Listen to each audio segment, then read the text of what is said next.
folks, everybody sing. Now when the saints go marching in, there is a house in New Orleans. Pumped a lot of pain down in New Orleans. We took a little bacon and we took a little beans and we caught the bloody British in a town in New Orleans.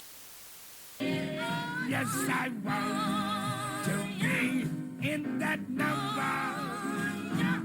When the saints go marching in. We last left off at the end of the term of New Orleans' most famous Spanish governor, which happened to coincide with the end of the American War of Independence, in which he made a name for himself leading a small army of New Orleanians on a series of successful campaigns on the Gulf Coast and along the Mississippi. The conclusion of Galvez's time in office is a nice endpoint for the early period of Spanish rule over New Orleans.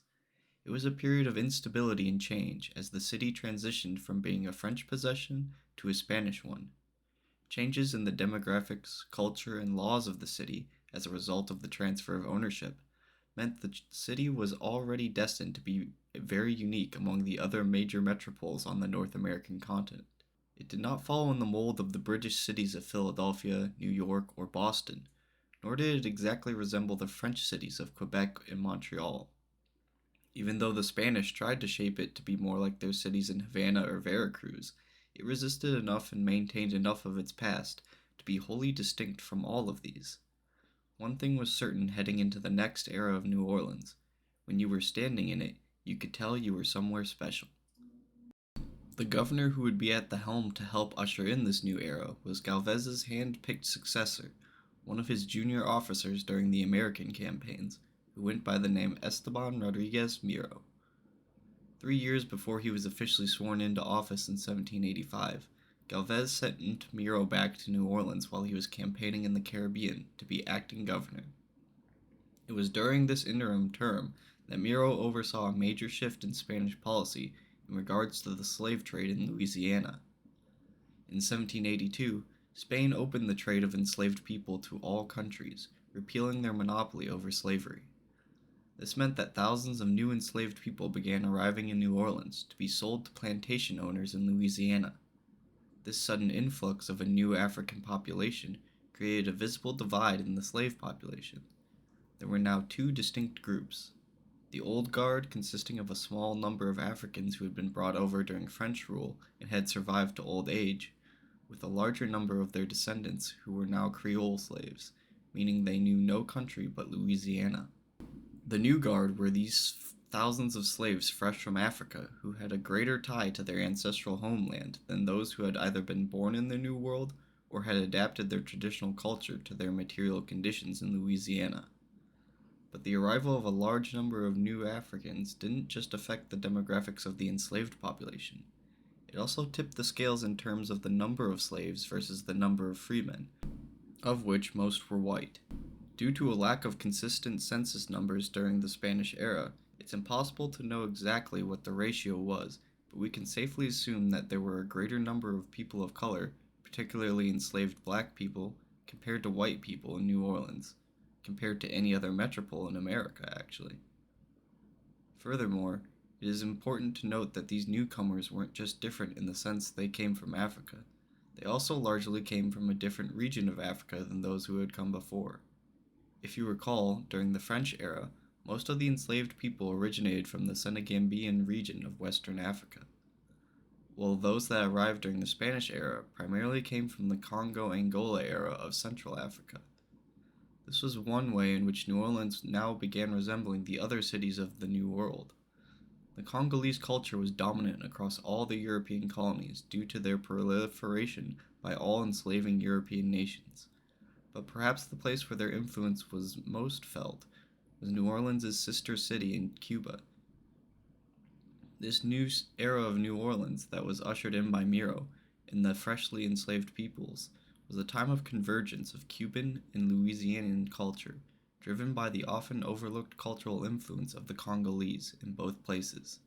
One cultural practice that the Congolese brought to New Orleans to make note of is their peculiar ideas around death. while European and most other African funerals were somber affairs, a time for mourning the loss of a loved one. The Congolese believed that funerals should celebrate the life lived and make the spirit's journey to the afterlife more enjoyable, with music and dancing. It is with the Congolese that we find the origin of the jazz funeral, although the particular music and other traditions that are associated with them today would not develop for quite a long time. In such a multicultural city such as New Orleans, it can often be helpful to study the demographic breakdown of a population to get a rough idea of how influential certain groups were on the overarching cultural footprint of the city. A census taken in 1791, although likely not as accurate as ones taken today, given the technological and sociological limitations of the day, tells us that roughly 4,900 people lived in New Orleans at one time. There was roughly a 50-50 split between whites and people of color. Of the people of color, about 2/3 of them were enslaved, while the rest were free. Of the total population, about 40% of them were women, which is quite a large fraction compared to other similarly sized colonial towns. In particular, there were more free women of color than there were free men of color. This was likely due to the prevalence of women of color in the city's thriving sex industry. It was common practice for rich white men to have a woman of color as their professional concubine, with a contract and everything. While this situation was far from ideal in terms of dignity, it did allow for the formation of a sizable class of relatively well-off free women of color. In some cases, these middle-class women of color even owned their own slaves. As I have said before, the race relations in New Orleans were quite a bit more complicated than the rest of the American South. Of the people in bondage, we know much less because they were treated more like property than people.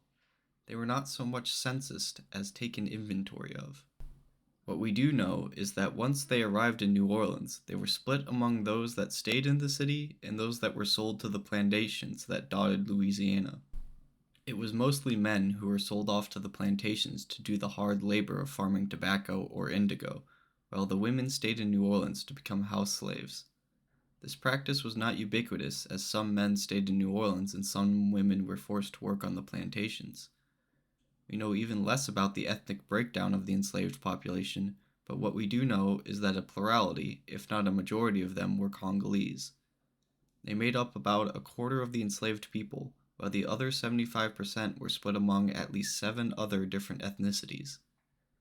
The main takeaways from this limited amount of data we are given is that New Orleans had larger proportions of women and people of color than other contemporary towns, and that the enslaved population, while not dominated by the Congolese, were heavily influenced by them. Wherever slavery was present, there has always been an underlying anxiety within the white community of the potential of slave revolts. We have already discussed one such revolt in Natchez, which piqued fears among the white slave owners in French Louisiana. Even though it had been nearly 60 years since the Natchez Revolt, the fear remained simmering under the surface, stoked by chronic smaller uprisings. I just mentioned how the population of New Orleans was made up of about half white and half people of color, but out on the plantations and the frontier outposts, there were significantly more enslaved people there than there were masters. This fact was exacerbated by the presence of Native American tribes, who often helped slaves escape, or even coordinated with them to raid plantations.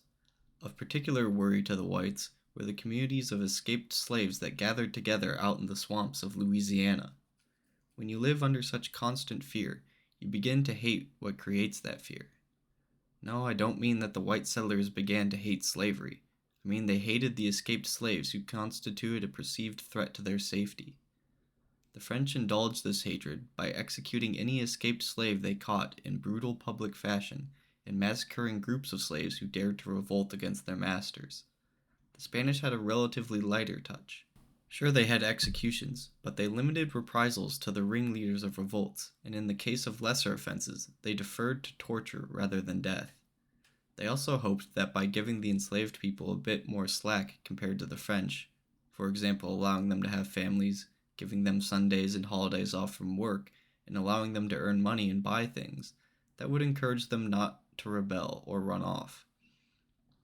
One of the most notable holidays that the enslaved people had off was King's Day, or as it is better known, Epiphany. On this day, the enslaved population was allowed to indulge in their traditional dances, costumes, and music. So it became tradition in New Orleans for the enslaved people to have a big street party on Epiphany, which just so happens to line up with the now agreed upon start date of the Mardi Gras season. Now that we have gone over what the demographics of New Orleans looked like towards the end of the 18th century, and how they influenced the racial and cultural development of the city, we should turn to see how the government would shape the course of New Orleans. Esteban Miro became acting governor of Louisiana by order of Galvez in January of 1782. By this time, the British had already surrendered to George Washington at Yorktown, and the American Revolutionary War was for all intents and purposes over, at least on the mainland. As peace negotiations got underway, Galvez was still in the field and making preparations for an invasion of the headquarters of British colonial power in the Caribbean, the island of Jamaica. This little operation was nothing more than a negotiating tactic, meant to keep the British from backing out of the peace talks. Even before the Treaty of Paris officially set the terms of what was gained and lost by each party in 1785, the facts on the ground were obvious. The British had evacuated all military personnel from Florida, and the territory was back in the hands of the Spanish, if not legally, then practically. This wasn't a simple case of colonial territory passing from the hands of one nation to another. See, when the British took Florida from Spain after the 7 Years' War, it had a definite border with the southern British colonies. But 4 years after the 7 Years' War, the British changed the borders of their colonies to give more land to the jurisdiction of Florida. Spain believed when they retook Florida in 1783 that they were getting the revised version, with the added expansion of the northern border, and the British let them believe this. But the sneaky Brits found that this was an opportunity to drive a little wedge between the members of the rebel coalition, and so in a secret agreement with the new United States, they stipulated that the Florida American border would be the original one without the northern expansion. This had the desired effect, and after a year of fruitless debate on the subject, Miro made the drastic move to close off New Orleans and the rest of the lower Mississippi from American merchants. The loss of access to the Mississippi hurt the entire United States, but it most adversely affected the frontier settlers of Kentucky and Tennessee, who were even considering breaking away from the newly formed United States because they relied on Spanish trade so much. While it never came to violence, the drama over the Florida border and Mississippi trade rights signaled the end of the honeymoon period in U.S.-Spanish relations. They would remain friends in name against their common foe of Great Britain, but the Americans and the Spaniards would be in constant friction in the New World. That friction would build heat until things finally exploded when the Spanish-American War broke out approximately 100 years later, but for the time being, they would settle for being uneasy allies of circumstance. The marriage between the U.S. and Spain was for political purposes, not unlike the marriage between Miro and Marie de Macarty. That's right, Miro followed in the footsteps of Galvez and Gonzaga and married into a powerful Creole family. At least this time, he chose from outside the St. Maxton family. Even though things between the Spanish government and the French Creoles had cooled down since the rebellion in 1768, the governor always had to keep the tempers of the elites in his thoughts. Miro's situation was made difficult by the fact that the American Revolutionary War had opened markets between New Orleans and the rebels while closing those with the British. Many merchants in New Orleans likely saw a decline in profits as a result of Spain going to war with the largest trading partner in the New World. Business was not improving by the little spat they got into with the Americans immediately after the war. The only path towards appeasing the greed of the merchants of New Orleans was to increase trade with Spain's other colonies. The principal recipient of this increase in trade was Cuba, so as a result of the alienation between Spain and the British and the Americans, New Orleans grew even closer to Havana. Despite the trials and tribulations caused by the American Revolutionary War, New Orleans steadily grew throughout the 1780s. Miro had inherited some of the problems of his predecessors, but he also benefited from their good decisions, and as the last decade of the 18th century approached, it seemed like only prosperity was on the horizon. That was until March of 1788. The 20th of March was a Thursday, a work day for all those in the city. But no one cared about Thursday, March 20th, because they were looking forward to Friday, March 21st, which happened to be a holiday, Good Friday to be specific. So when Army Treasurer Vicente Nunez headed home from work on Thursday, he was likely preparing himself mentally for what he would be doing on the holy day tomorrow. This might have caused him to be distracted, or perhaps he had a little too much to drink. Whatever the case, he managed to forget to blow out a candle or snuff out a lamp as he lay down to go to sleep. His lapse in concentration would cost New Orleans dearly. As Thursday passed into Good Friday, some source of flame, we don't know what for sure, ignited Vicente's home. Now, during the 22 years that Spain had governed the city, they had, to the best of their ability, attempted to reduce the risk of fire.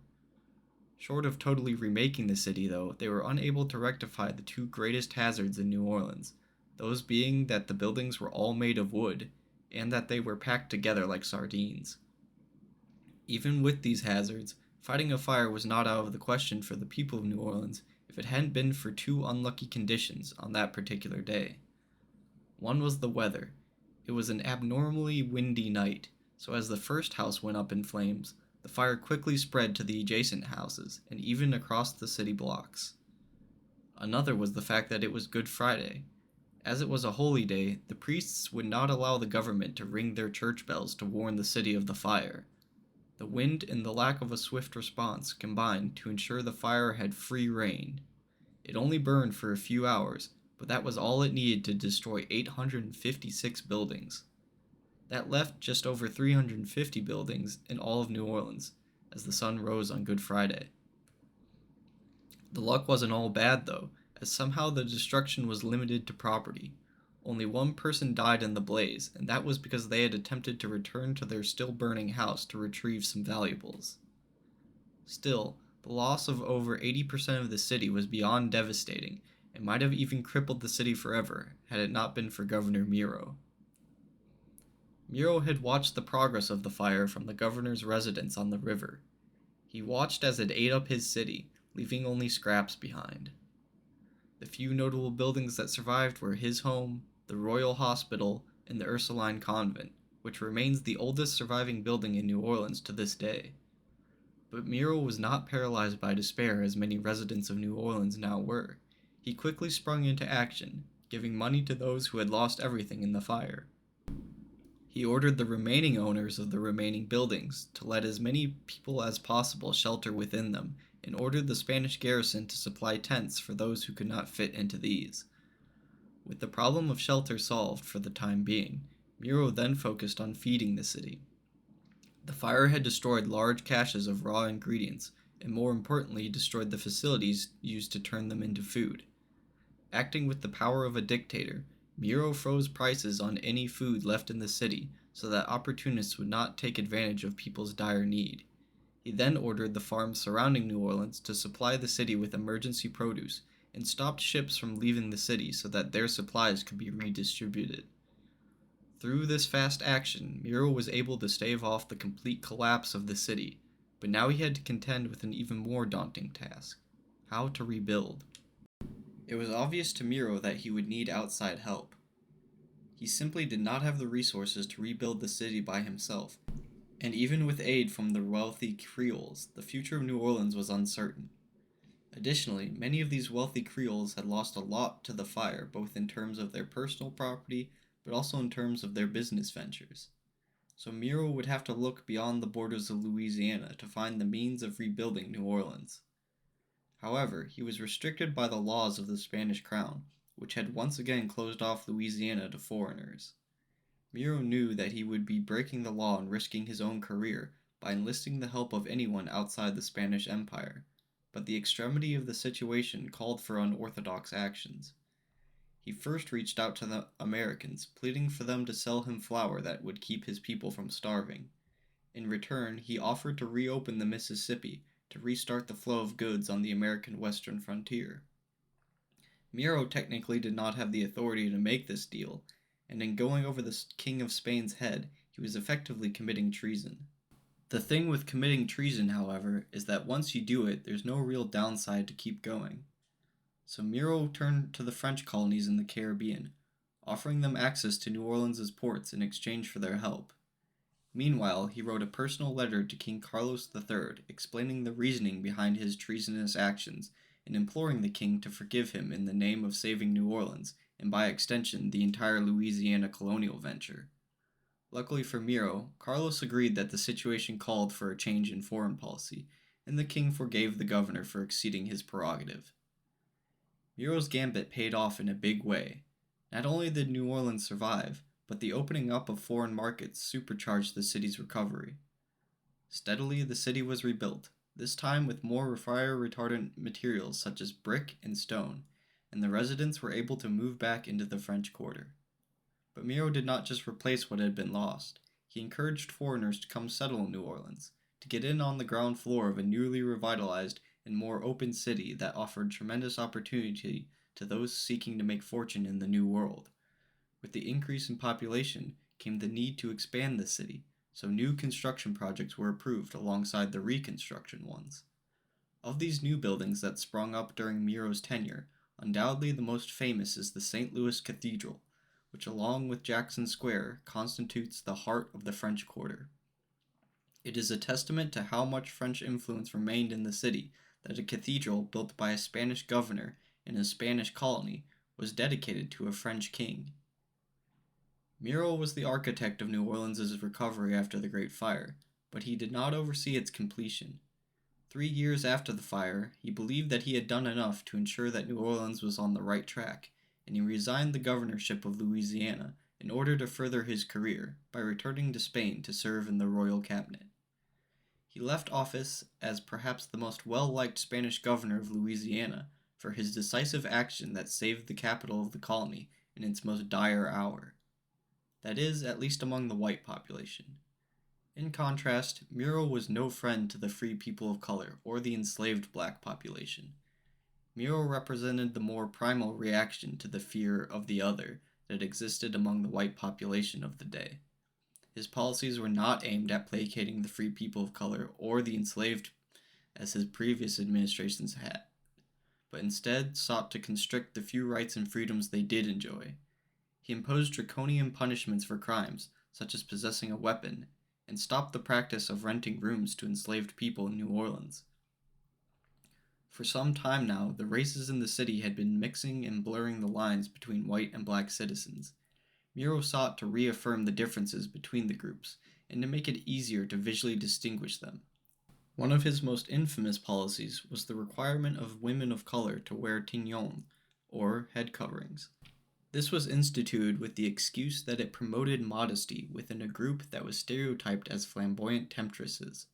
In reality, it existed to make it easier to enforce discriminatory laws against people of color.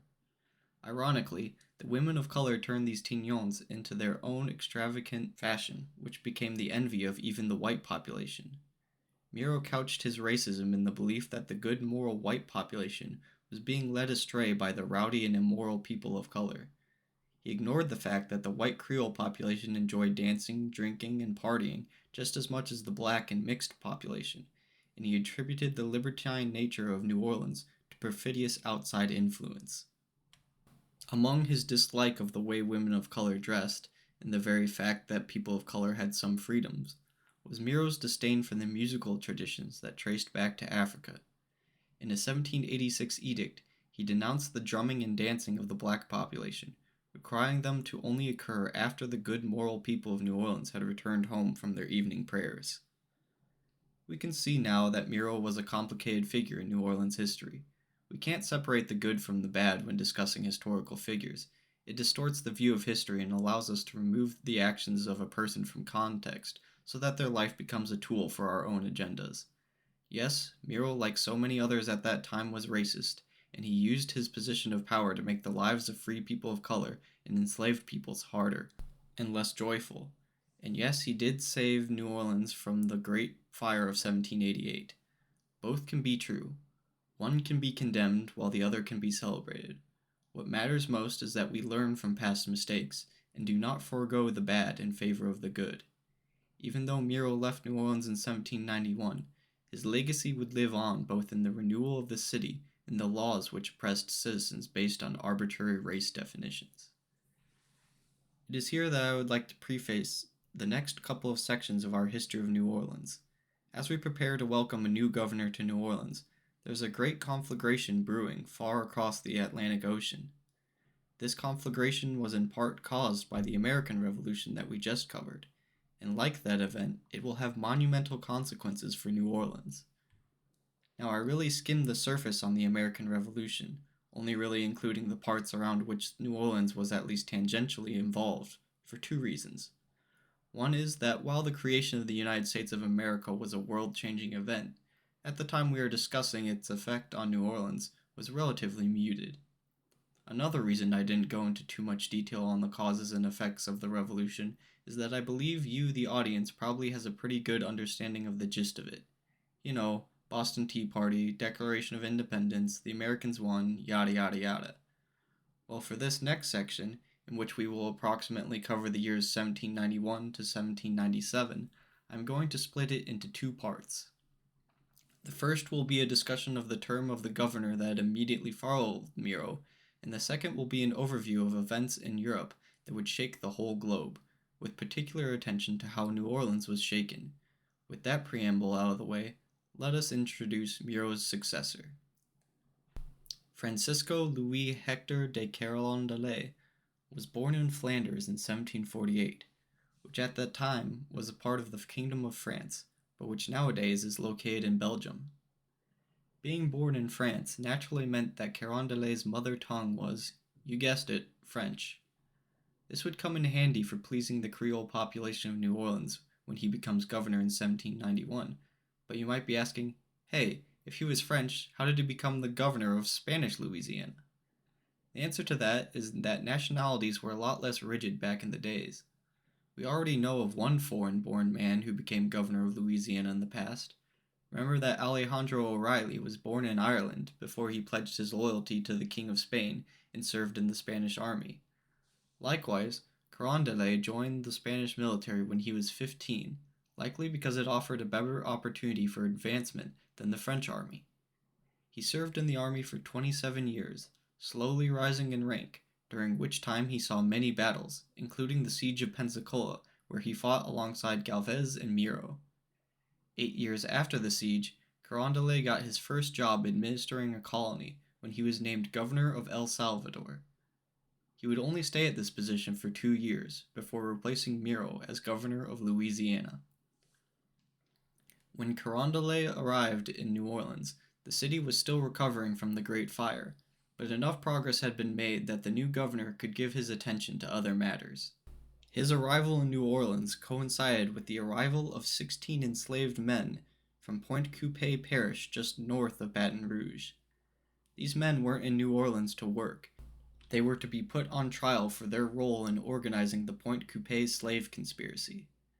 The conspiracy revolved around a group of enslaved people who were all from the Minna community that gathered in Pointe Coupee to rise up and throw off their chains. When the Minna people tried to recruit slaves from other ethnic groups, the plan fell apart and they were betrayed to the slave masters. The whites of Pointe Coupee were able to form a militia who captured 17 men. One drowned himself soon after being taken, and the rest were shipped off to New Orleans. The trial itself would go on for the first 2 years of Carondelet's term, though it seems like he did not preside over it personally, as the delay was attributed to the fact that the colonial officials in charge of the trial did not speak French, and everyone involved in the trial, the slaves and the witnesses, only spoke French. As we know, Carondelet was fluent in French, so he must not have been personally involved. What he did do in terms of the trial was institute new policies pertaining to the practice of slavery. Unlike Miro, Carondelet preferred a soft touch when it came to the enslaved population. This does not mean he was in any way sympathetic to them. He just held the view that making the lives of slaves a little less miserable made them more docile and thus easier to control. In response to the Pointe Coupee conspiracy, he ordered the slave owners to provide better food and clothing for their slaves, which pissed off the whites. The trial itself proved inconclusive, and by 1794, all the conspirators were returned to their points of origin and forced back into slavery. The conspiracy of 1791, the trial, and the subsequent Pointe Coupee conspiracy of 1795 had the whole white population of Louisiana positively boiling with anxiety. This was fueled by world events that we will discuss later, but suffice it to say, people who were already predisposed to worrying about possible slave revolts were now having conniptions whenever a group of people of color numbered more than 3. We can see just how quickly this fear spread and shaped attitudes in Louisiana over the 4 years between the first and second Pointe Coupee conspiracies.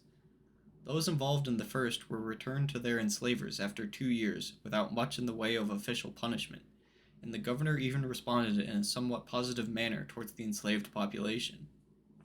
In contrast, the conspiracy of 1795 involved a trial which included 57 slaves and 3 free white men.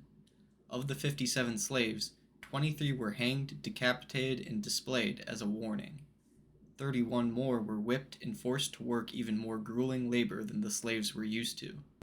But what probably worried the people of Louisiana most was that this conspiracy had had help from the white population. In those days, it was exceedingly rare for free white men to join in the cause of emancipation, and even rarer for them to do anything more than write sympathetic words. As you can see, the response to the second conspiracy was significantly more violent than the first, showing just how on edge everyone was at the time. However, Carondelet remained conciliatory towards the people of color in New Orleans. He even went as far as arming them, when he allowed them to join the local militia, a move that was certainly looked at with skepticism from the white elites.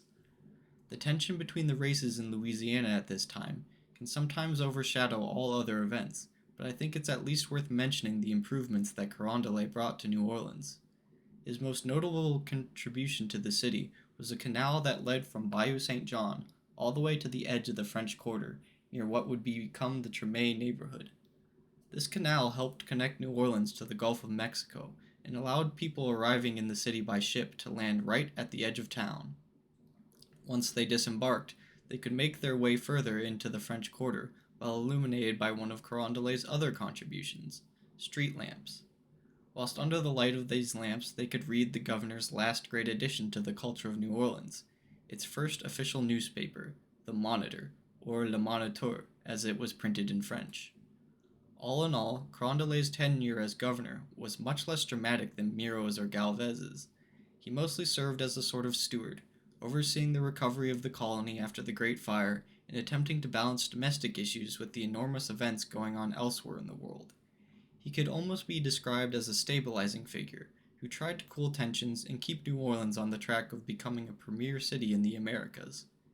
Ignoring all else, I think he would have been remembered as the governor who steadied the ship and allowed Spain to maintain the colony of Louisiana for the next century or so. Unfortunately for the Spanish, though, the world events we are about to discuss will conspire to make Carondelet the antepenultimate, that means third from last, Spanish governor of Louisiana. And so we have arrived at the discussion of the historical context outside of Louisiana. We will back up to the start of Carondelet's term, and actually go a bit further back to 1783. Those of you who remember the section of French colonial history in the first episode will find what I'm about to describe somewhat familiar. In 1783, France, the newly created United States of America, and Spain signed the Peace of Paris, a treaty with Great Britain that ended the American Revolutionary War. While we in America like to tell ourselves that we defeated the greatest empire on earth with nothing but our grit, enlightened ideals, and the blood of patriots, in reality, the French did a lot of the heavy lifting, both on the supply side and with the fighting, especially at sea. This meant, by the end of the war, France was heavily in debt, and their economy teetered on the brink of collapse, just like after all those other wars earlier in the 18th century. This time, things were different, though. The political situation in Europe had changed over the course of the last century, and the financial situation was not only a disaster, but a secret one at that. The French crown tried to keep its monetary troubles hidden, while they worked on a solution, but all that this managed to achieve was an alienation between the king and his nobles, who now did not trust him to run the country as an absolute monarch. 6 years after the end of the American Revolution, France's situation had not improved, and the nobility had run out of patience. In 1789, they forced King Louis XVI to create an assembly that would determine the best course of action to rectify the issues the kingdom faced. This assembly was known as the Estates General, and its formation is commonly marked as the beginning of the French Revolution. Just because in retrospect we place the Estates General as the beginning of the revolution, does not mean that at the time it convened the revolution was inevitable. In a different version of history, the Estates General would be able to hash out its own internal issues, come up with a plan that pleased the king and the nobles, and go down in history as just another boring convocation of stuffed shirt bureaucrats hammering out a financial crisis. In our version of history, however, they almost immediately came to an impasse over how votes were going to be tallied. The way the assembly was set up was that there were 3 estates, represented by a collection of delegates. The first estate was the clergy, represented by 303 delegates. The second estate was the nobility, represented by 282 delegates. And the third estate was everybody else, represented by 578 delegates. As we can see from these numbers, the third estate held a firm majority, and even if the second and first estates voted as a bloc, they would not be able to overcome the third. Now, when you consider that the third estate represented over 27 million people, and the other 2 represented around 500,000 combined, it makes sense in our democratic minds that the third estate should be larger than the others. But those in power did not want to be governed by the majority. They wanted to keep power within their exclusive groups. So since the first Estates General, way back in a time that no one can remember, the voting structure of the estates was 1 vote per estate. That meant that the first estate delegates would confer among themselves, come to a consensus, and then place their singular vote, and likewise for the second and third estates. This is where the sticking point came. This third estate demanded that their voting be changed from 1 estate, 1 vote, to 1 man, 1 vote. Under the idealized circumstances of the Estates General, it would be impossible to reform the voting structure, since the first 2 estates would always outvote any reform the third suggested, 2 to 1. Even if the third estate stood in protest to the whole proceedings, they could be overruled, and whatever legislation that passed would undoubtedly favor the upper classes. What made this particular situation unique in 1789 was something that the framing of the Estates General did not consider. In dividing the delegates into 3 distinct groups, it assumed that the members of those groups would have goals that aligned with each other. This was not the case. In reality, there were many members of the first and second estates that either held liberal views due to moral convictions, or that were not wealthy landowners, as their title of clergy or nobility might suggest, but were instead just as interested in the redistribution of wealth as the landless third estate were. To cut a long story short, the Estates General of 1789 ended in dramatic fashion when the third estate split from the other 2 and declared themselves the National Assembly, taking the mantle as the true representatives of the people of France. The members of the third estate were soon joined by many disaffected members of the other 2, and even before the king officially dissolved the Estates General, it was finished. While all this political bickering was going on, France was still in the midst of an economic crisis.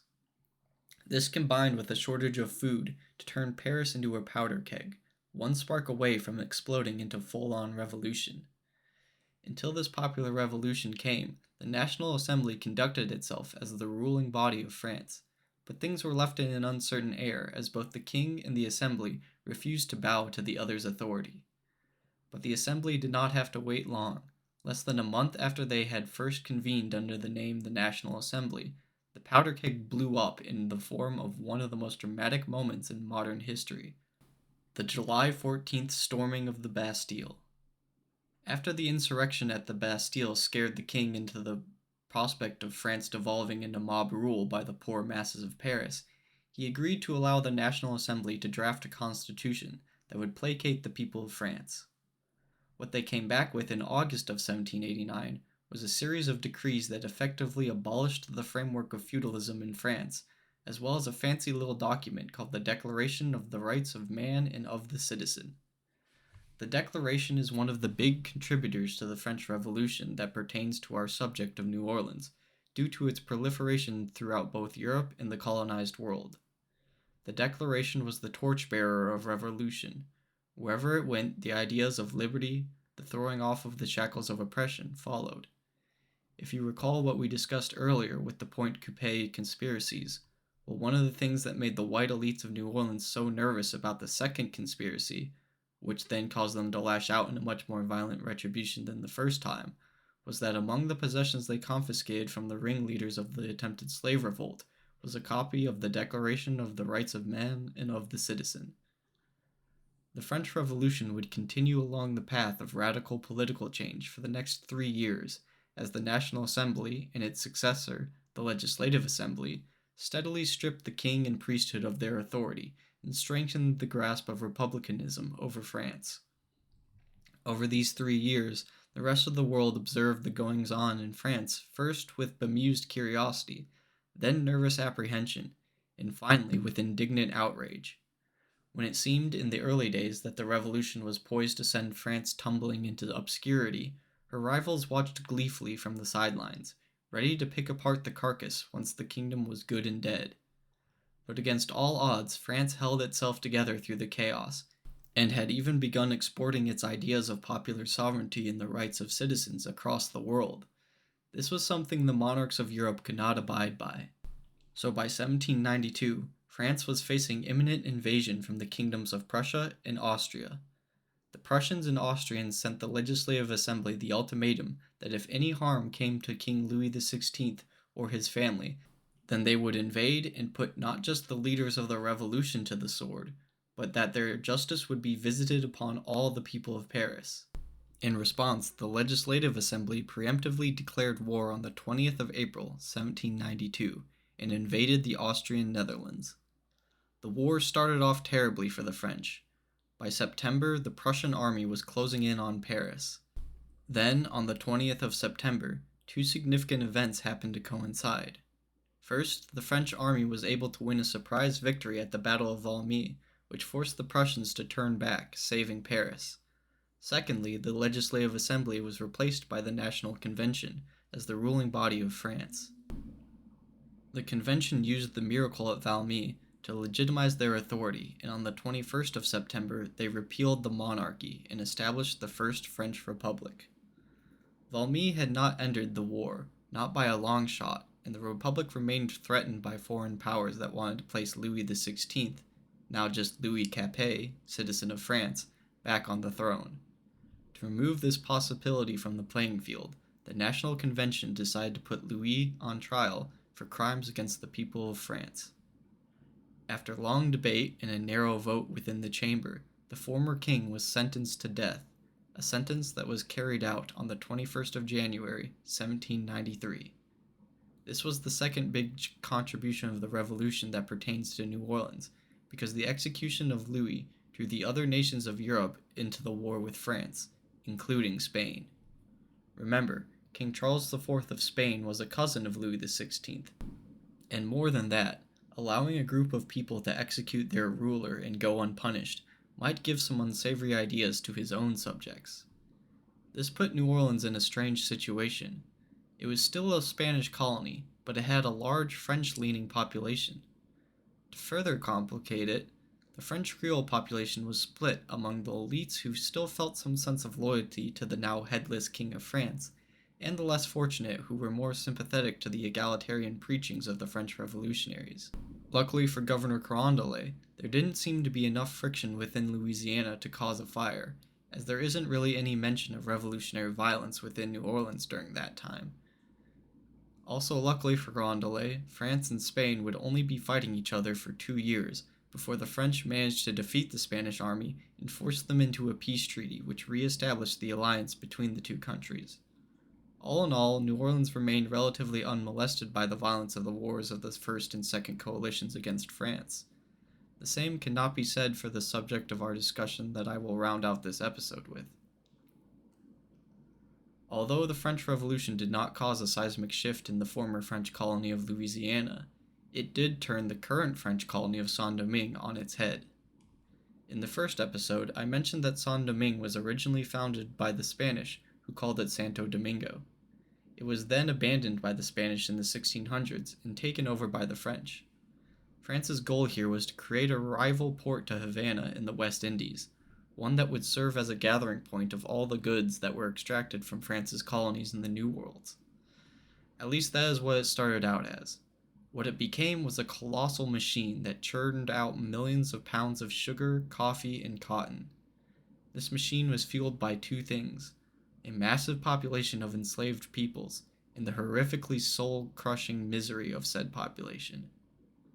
It is no exaggeration to say that for a slave, Saint-Domingue was hell on earth. It's hard to imagine a worse place to be.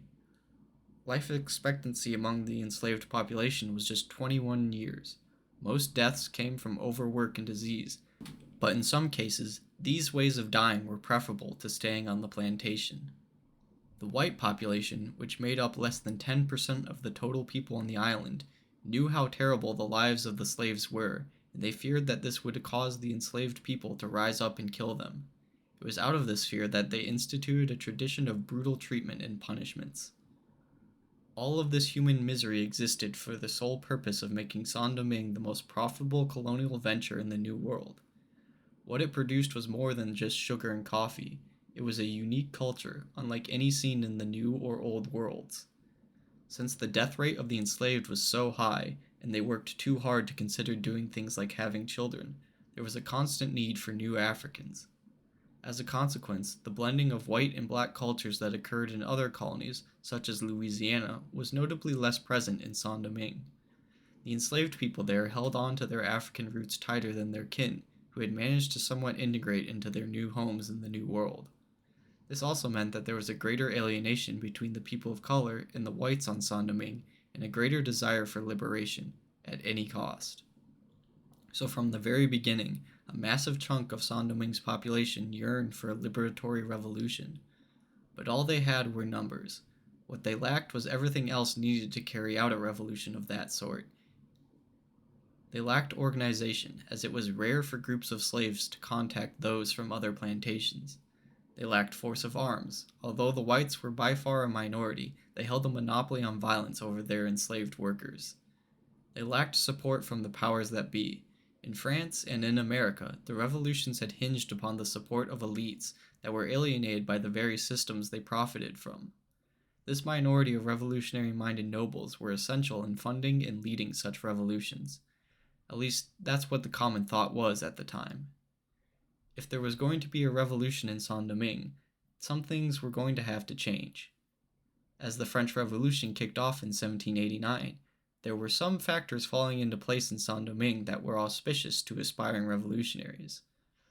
Among the white population, there was a split between the minority of ultra-wealthy big whites and the less powerful small whites. There was also a sizable population of free people of color, who were as prosperous, if not more, than many of the small whites. This fracturing of the ruling class allowed for some friction to occur where interests diverged, friction that could lead to revolutionary fire if the conditions were right. Another factor was that there was a growing population of Maroons, escaped slaves who settled in the rugged mountains of inner Saint-Domingue. These Maronage communities periodically raided frontier plantations, freeing slaves and gathering arms. They were not numerous enough to threaten the entire Saint-Domingue ecosystem, but they did offer an alternative to life on a plantation for the black population. This alternative also offered the chance at retribution against those who had held them in the most depraved condition imaginable. In order to cope with this horrible condition, the enslaved people of Saint-Domingue turned to religion. Not the Christian religion of the European oppressors, or even a singular religion from Africa, as the enslaved population was so diverse in the regions of Africa that they came from that it would have been impossible for one religious practice to dominate over the others. Instead, they created their own religion, gathering traditions from many different places and infusing them together to create voodoo. This voodoo was different from the voodoo practiced in Cuba or New Orleans, as it was influenced heavily not just by the beliefs of the radically diverse enslaved population, but also by their unique condition in the setting of Saint-Domingue. As the colony developed, these factors would be like cracks in the bedrock of Saint-Domingue that widened and spread as more was built on top of them. But as the Estates General of 1789 rolled around, those with a vested interest in the profitability of Saint-Domingue were not focused on the cracks within their system. They were more worried about the threats from outside. In particular, they feared that the liberal tendencies of the Enlightenment that inspired the American Revolution would find purchase in France, leading to an abolition of slavery and the destruction of their profits. And so the big white planters of Saint-Domingue sent representatives to the Estates Generals to argue against the case of freedom for the slaves, and if that failed, then to declare the independence of the colony of Saint-Domingue so that they could carry on the practice of slavery without the consent of the French crown. What the planters desired was actually in line with what the American Revolution had created. It had managed to sever the bonds of colonialism, creating a society that was founded on the idea of freedom from tyranny, whilst enshrining the practice of slavery, even going as far as to insulate it from the abolitionist sentiment that was growing in Britain at the time. No two revolutions are ever the same. They never have the same goals, the same conditions, or the same outcome. It can be helpful then to differentiate social revolutions from political revolutions. It is possible for a revolution to be social without being political, or political without being social, or it is possible for it to be both. There are even categories outside of social and political, such as technological revolutions like the Industrial Revolution, but for our purposes we will just focus on social and political. The American Revolution can broadly be understood as a political revolution. It swept aside the political institutions that had ruled over the 13 colonies, those being the King and Parliament of Great Britain, and replaced them with the government drawn up by the founders in the Constitution of 1787. It did not, however, radically change the social conditions within the 13 colonies. Before and after the American Revolution, largely the same people held the same positions within the social hierarchy. In particular, the slaves remained slaves, and the rich planters and businessmen remained at the top of the ladder. In contrast, the French Revolution was a social revolution. It abolished the social systems known as feudalism within the Kingdom of France, and at various points both abolished and reinstituted slavery throughout the French Empire. The social fabric of France was forever altered by the Revolution. The same cannot be said of the political fabric. Although the revolutionaries tried to abolish the monarchy and form a permanent republic, the events of the Revolution played out in a manner that eventually led to the re-establishment of the same monarchy, minus one headless King Louis XVI. It must be stressed that even though the monarchy returned, the social changes of the Revolution remained entrenched and would lead to more revolutions and more French republics, but that is outside the scope of our story. What is important for us is that the planters of Saint-Domingue were looking for a political revolution without social changes. Their opponents in the Estates General, the Society of the Friends of the Blacks, were looking for social changes for all enslaved peoples in the French Empire. As we will see, in some way or another, both sides will get what they asked for. To truly understand what was going on in Saint-Domingue at the time the Estates General was convening, we have to understand that the four groups, separated by class and race, all wanted something different, both politically and socially. The big whites wanted independence and a continuation of slavery. The small whites wanted to stay a part of France and to keep slavery. The free people of color were worried about the encroachment of race laws that were gradually icing them out of the free society of Saint-Domingue. They hoped that the radically liberal revolutionaries in France would protect their rights, though importantly, as owners of nearly a third of the slaves in Saint-Domingue, they did not want to abolish slavery. The enslaved population, which was by far the largest group, wanted freedom. At this point, they didn't really care if that meant staying or leaving with France. Low-intensity battles were popping up all over the colony from 1789 to 1791. What led to this simmering violence eventually exploding into revolution was an issue of numbers. Specifically, it was the fact that the big whites had the most resources and the least number of people to wield them, while the enslaved population had by far the most people but the least resources. But as the big whites began losing ground to the small whites and free people of color, they took the drastic measure of arming their slaves to fight their battles for them. The maroon communities that lived in the wilderness caught wind of this development and began agitating among the enslaved people to turn their newly acquired guns on their oppressors. These maroon agitators had learned how to fight and survive in the hostile mountains and forests of Saint-Domingue from the indigenous Taino Arawak people. The Taino Arawak had once lived all across the island, but disease and colonial violence had decimated their numbers and forced them to flee into the wilderness. Yet they managed to survive, and they continued to claim the island as their home. But they did not call it Saint-Domingue, or as Columbus had named it, Hispaniola. They called it by the name they had always called it, Ayiti, or in their language, Land of Mountains. The original name of the island spread from the Taino Arawak to their maroon friends, and from them to the slaves now staging an armed rebellion against the slave owners. As the name Ayiti spread from one group to another, its pronunciation changed, like in a game of telephone, until it ended up as Haiti. That is how the rebellion became known as the Haitian Revolution. August through November of 1791, the enslaved peoples of Haiti rose up with all the righteous anger of 300 years of enslavement to proclaim their freedom and punish those responsible for the horrors they and their people had endured. The revolution spread like wildfire once the slaves got organized and armed. What started as a couple thousand in August became nearly 100,000 by November.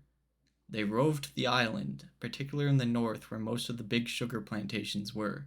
Everywhere they went, they burned crops, houses, and factories. When they found white people, any white people, it didn't matter whether they were slave owners or not, they visited upon them a fraction of the violence that had been heaped on the African slaves for centuries. The historical retelling of these massacres is distorted by the fact that many accounts of the events come from white planners who were far from unbiased sources. It is without a doubt that both the white and black populations of Haiti committed atrocities against each other, as could be expected in a place that was built on the sadistic oppression of one race against the other, but the extent of the horrors is hard to narrow down. What is important to note is that the story of the barbarity of the rebelling slaves spread across the world, to Europe and North America. The stories were spread by waves of refugees that departed the colony through the many years of the Revolution. This first batch of nearly 20,000 mostly went to the northeastern United States. The 20,000 included one family of wealthy merchants called the Tulanes, who would eventually invest a large amount of their fortune on the development of New Orleans, which is probably why the university is named after them. This first wave of emigres largely steered clear of New Orleans, though. This was because when they fled Saint-Domingue, they took their domestic slaves with them. The Spanish government in Louisiana prohibited the importation of foreign slaves, and so anyone who wanted to settle in the colony would have to come alone.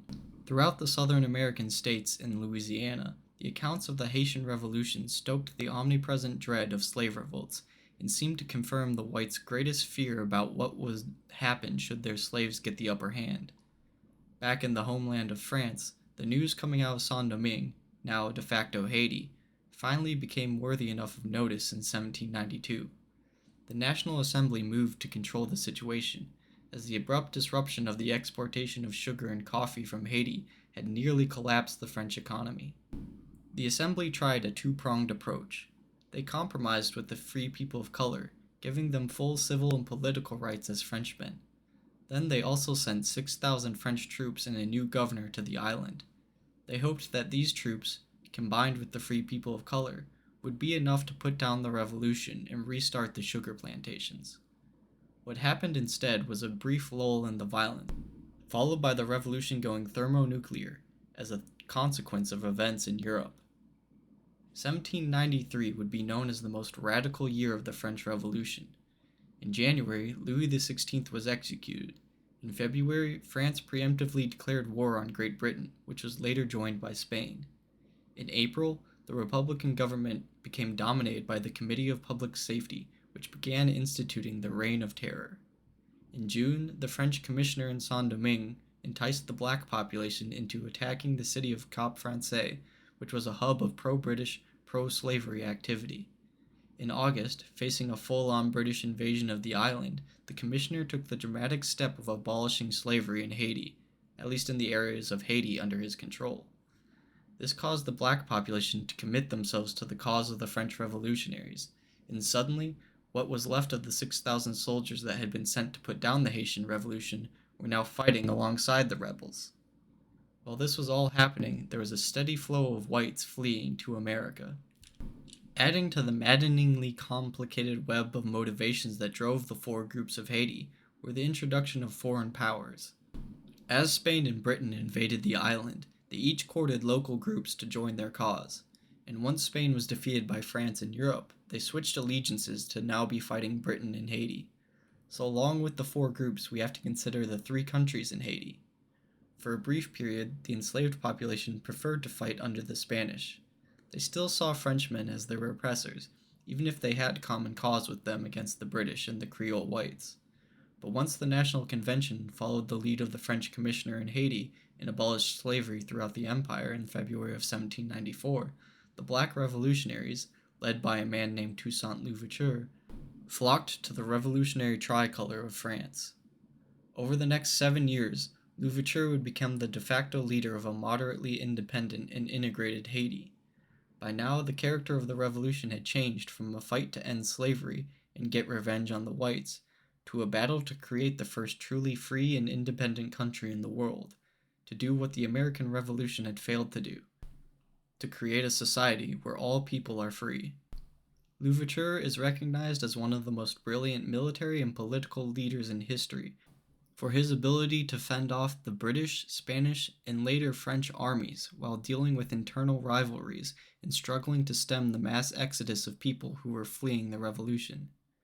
At this time, a significant portion of the white Creole population had either left the island or been killed by the revolutionaries, and the free colored population was greatly reduced as well.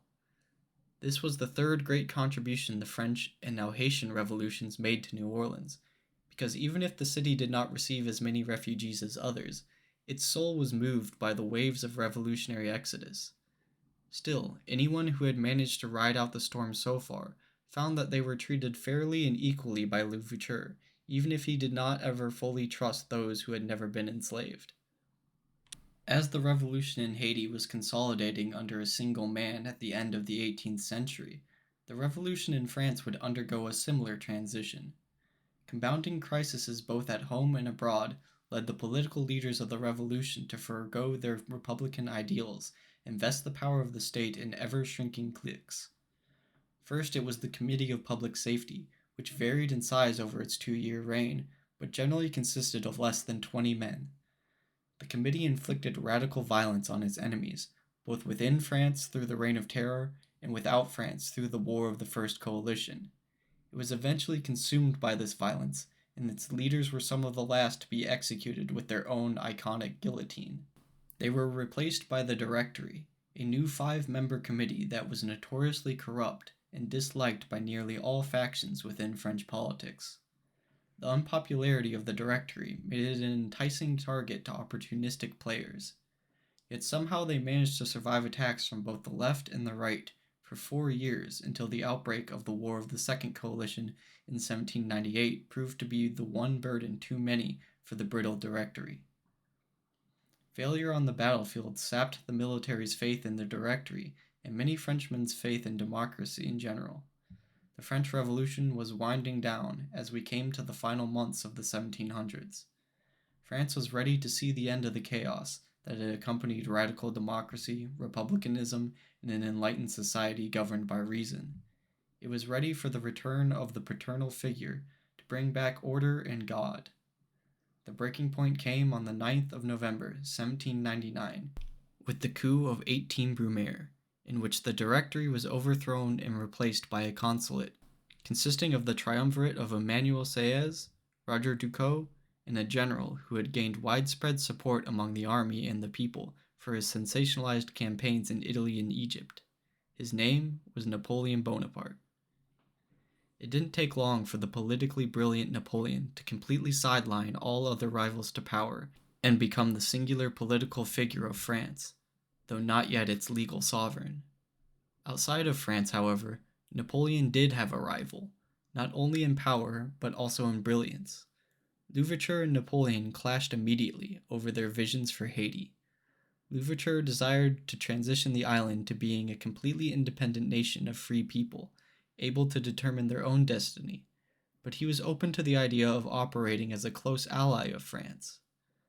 Napoleon's dream was a restoration of the French Empire that would dominate both Europe and the colonial world. His dream for the empire in America hinged on two important points: Haiti and Louisiana. In October of 1800, representatives of the French consulate and the Spanish crown completed a secret treaty which traded Louisiana for French possessions in Italy. The transfer wasn't formally recognized for another 6 months, when the Treaty of Aranjuez officially returned Louisiana to France. This was all just on paper, however. There would still need to be a transfer of physical ownership, and that meant sending a French governor and French troops to occupy the territory. It was around this same time that Louverture made his big move. In 1801, he ratified a constitution for Haiti that made him governor for life of an independent state. At this point, Napoleon should have remembered that three great powers of Europe had tried and failed to crush the Haitian Revolution, and attempting to do so again would be monumentally stupid. Instead, the first consul of France, high off his own propaganda, decided to kill two birds with one stone. He would send an expedition to Haiti to bring it back under French control and reinstitute slavery. This army would then continue on to New Orleans to reintegrate Louisiana into the French Empire. At least that was the plan. What really followed was a phase of the revolution called the Haitian War of Independence. It was almost 2 years of the most brutal, unimaginable violence. If Saint-Domingue had been hell on earth during the period of slavery, then the War of Independence was when it truly reached the seventh circle. The French were ravaged by disease, losing nearly half their numbers to yellow fever, while the Haitians went the way of scorched earth warfare, burning towns they could not defend and massacring any whites that lived there. As the first year of the conflict drew to a close, both Louverture and the French commander Leclerc were removed from the scene. Louverture had surrendered to the French and been taken as a prisoner back to France, and Leclerc died of yellow fever, along with most of his men. The two commanders may have prosecuted the first part of the war in a brutal manner, but their successors would make all of that look like a tea party. Leadership of the Haitian rebels fell to Jean-Jacques Dessalines, who was famous for his undying hatred of whites, which manifested in the massacres of any white person he found. Meanwhile, French command fell to General Rochambeau, the son of the famous hero of the American Revolution and an avowed white supremacist.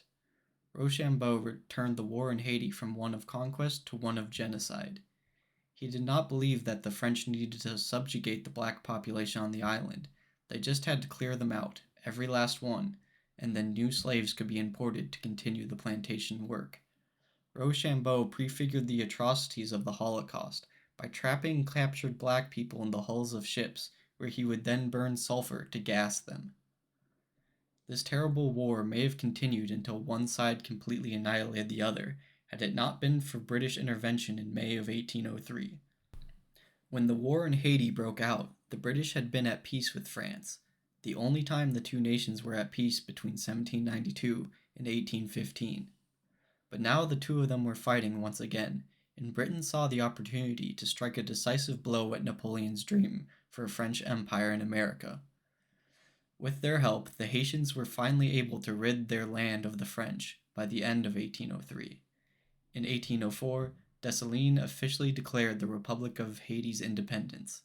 The exact cost in human lives of the war is hard to calculate. Most of the killing was done by disease or atrocity, with the civilian population suffering disproportionately compared to other contemporary wars. Even as the war was over, there was one more act of heinous violence that was committed. To certify his independence from France, Dessalines toured the country in 1804, ordering every town he visited to kill all the French colonists still there. Afterwards, Dessalines declared that Haiti was a black country. This meant that all citizens of Haiti were black. Even the few white, non-French people who remained on the island were categorized as black. While the people of Haiti suffered the worst of the violence of the 12 years of revolution, France did not escape unscathed. Those colonists who had not fled were dead. The French army suffered more casualties in battle in Haiti than in all the colonial wars of the last century combined, and disease took many more than that. The loss of the plantations of Haiti threatened to crash the French economy. Even when it managed to stabilize, it would struggle to replace the loss of revenue the island had contributed. Of particular importance to us is that the failure in Haiti crushed Napoleon's dream of an empire in America. Without Haiti, he had no use for Louisiana, and so he began looking for potential buyers. That is how we get to the fourth and final great contribution of the French Revolution to our story, the Louisiana Purchase. Next time, we will go over the last Spanish governors of Louisiana and how the colony prepared for the transition from a European colony to American territory. Thank you for listening, and please join me next time for the history of New Orleans.